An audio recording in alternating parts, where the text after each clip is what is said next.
Il dit s'être réveillé à l'intérieur d'un vaisseau extraterrestre. Vous croyez aux extraterrestres? Je peux vous dire qu'après cette histoire, votre avis va changer à tout jamais. Faites-moi confiance. Si vous n'avez pas vu la partie 1, je vous invite à aller la voir. Nous sommes en 1975, dans une petite ville reculée d'Arizona aux États-Unis. Travis Walton est frappé par une lumière non identifiée, tout droit venue du ciel. Il est projeté immédiatement dans les bois et personne n'arrive à le retrouver. Pendant 5 jours, Travis reste introuvable. Les recherches battent leur plein, mais la forêt semble bien garder son secret.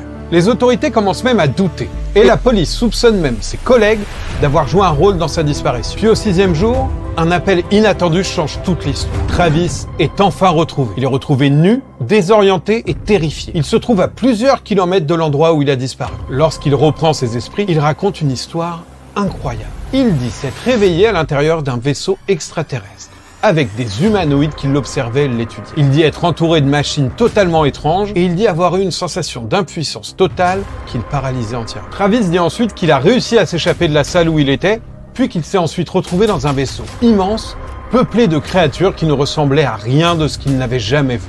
Finalement, après ce qui lui semble une éternité, il est enfin déposé sur Terre. Une lumière aveuglante l'éclaire alors qu'il est abandonné sur une route totalement déserte, seul, dans une zone qu'il ne reconnaît absolument pas. Son histoire fait immédiatement la une des journaux. Et comme vous, tout le monde pense que son histoire est un ramassis de mensonges. C'est là que ça devient intéressant. Travis accepte donc d'être soumis à un détecteur de mensonges pour prouver la véracité de son histoire. Et contre toute attente, il réussit chaque test, à plusieurs reprises.